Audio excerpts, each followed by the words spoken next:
Hello guys, আজকে আমরা পিঠা রান্না করব। এই জন্য দেখেন আটাগুলো সুন্দর করে এরকম গুলে রেখেছি, গ্রামীণ ভাষাতে বলে আটাগুলো সুন্দর করে পানি দিয়ে গুলে রেখেছি। এখন ডাবু দিয়ে এরকম মিক্সড করতে হবে। আর এখানে কড়াইয়ে তেল দিয়ে কড়াইটা চতুর্পাশ এরকম ঘুরিয়ে নিতে হবে। ঘুরিয়ে এখন রেখে দিলাম। তেলে একটু গরম হওয়ার পরে পিঠাগুলো দিয়ে দিব। কড়াইটা একটু গরম হোক, হইলে পিঠাগুলো দিয়ে দেব।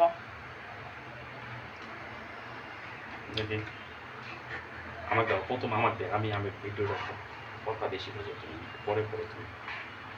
বর্তমান সমাজে নারীদের অবস্থা খুবই ভয়াবহ।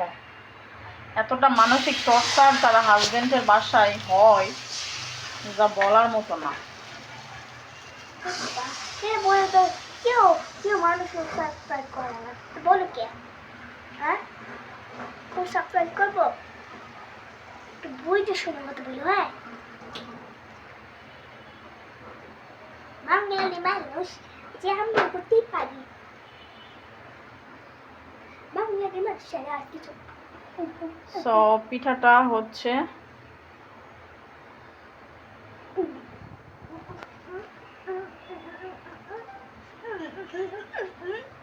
আজকে পিঠাটা খুব সুন্দর হবে আর অনেক বড় হয়েছে।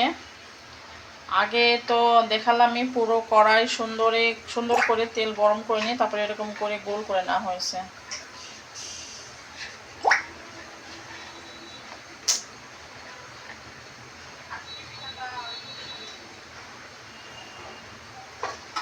পিঠা হতে একটু সময় লাগবে।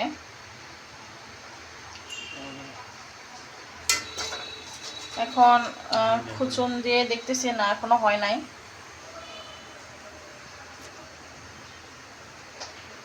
কড়াই হিট হয়নি, দাঁড়া।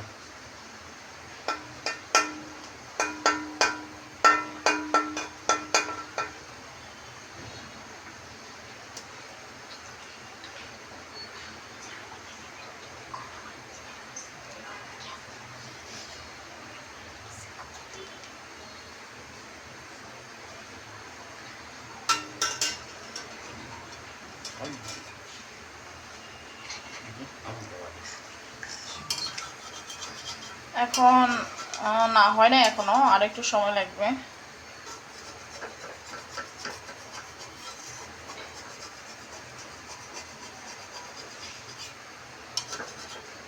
এগুলো পিঠাই রাস্তার ধারে 10 টাকা পিস করে বিক্রি করে।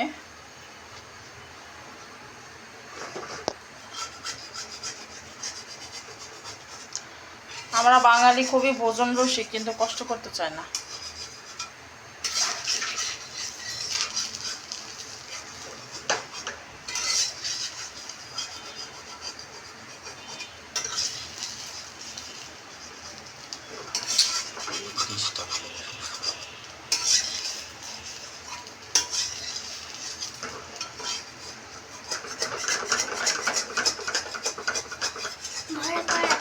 হয়ে গেল।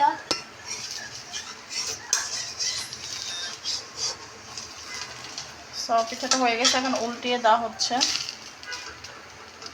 অপর পাশে একটু সুন্দর করে হতে হবে।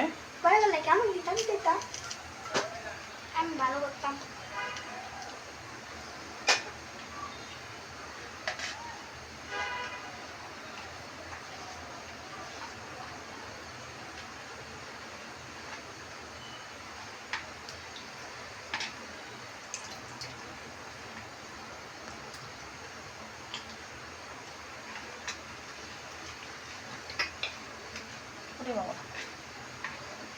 ভালোই হতো, লাইভে গেছিলাম, 217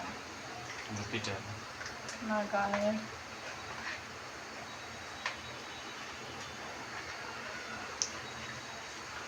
পিঠাটা প্রায় শেষের দিকে। পিঠার আকার আয়তন একটু বড় দেখা যাচ্ছে, কড়াইয়ের তুলনায় একটু কম দেওয়ার প্রয়োজন ছিল, কিন্তু যে দিয়েছে সে মনে করতেছে যে ছোট কেন দিব, বড়ই দিই। আমি এডিটর ছিলাম, এডিটর বানাচ্ছিলাম তো। আমাদের ব্যাপারে যেটা বলে ওরা তো সব